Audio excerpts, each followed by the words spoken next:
ঝিল নিজের রক্ত দিয়ে বাঁচিয়ে তুলল স্বাক্ষর দাদুকে।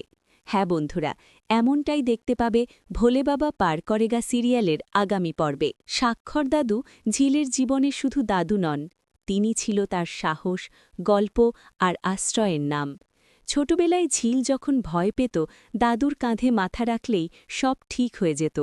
দাদুর মুখে শোনা মুক্তিযুদ্ধের গল্প, গ্রামের নদীর কাহিনী, সব মিলিয়ে দাদু ছিল ঝিলের নায়ক।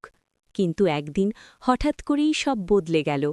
সকালে উঠে দাদু বুকে তীব্র ব্যথা অনুভব করলেন। দ্রুত হাসপাতালে নেওয়া হল।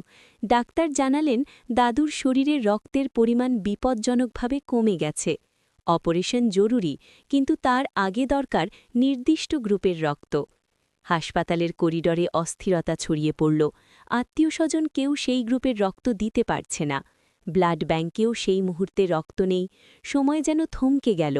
দাদুর নিঃশ্বাস ধীরে ধীরে ভারী হয়ে উঠছিল। এই সময় ঝিল চুপচাপ দাঁড়িয়েছিল।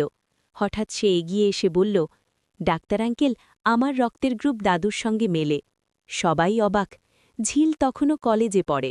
এত বড় সিদ্ধান্ত একা নেবে কেউ ভাবেনি। মা প্রথমে রাজি হচ্ছিলেন না, কিন্তু ঝিল শান্ত গলায় বলল, দাদু আমাকে বাঁচতে শিখিয়েছেন, আজ আমার পালা। ডাক্তার সব পরীক্ষা করে নিশ্চিত হলেন ঝিল রক্ত দিতে পারবে। রক্তদান কক্ষে ঢোকার সময় ঝিলের হাত কাঁপছিল, কিন্তু চোখে ছিল অদ্ভুত এক দৃঢ়তা।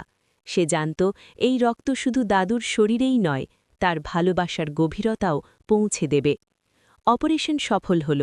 কয়েক ঘণ্টা পর দাদু যখন চোখ খুললেন, ঝিল তার পাশে বসেছিল। দাদু দুর্বল গলায় বললেন, তুই আমাকে নতুন জীবন দিলি মা।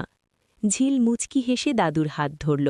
সেই মুহূর্তে সে বুঝল রক্তের সম্পর্ক শুধু জন্মে নয়, ভালোবাসা আর সাহসে তা আরও গভীর হয়। ঝিলের রক্তে শুধু দাদুর প্রাণই ফিরল না, ফিরল পরিবারের আশা, বিশ্বাস আর অটুট বন্ধন। পরের আপডেট পেতে আমাদের চ্যানেলটি সাবস্ক্রাইব করে রাখুন।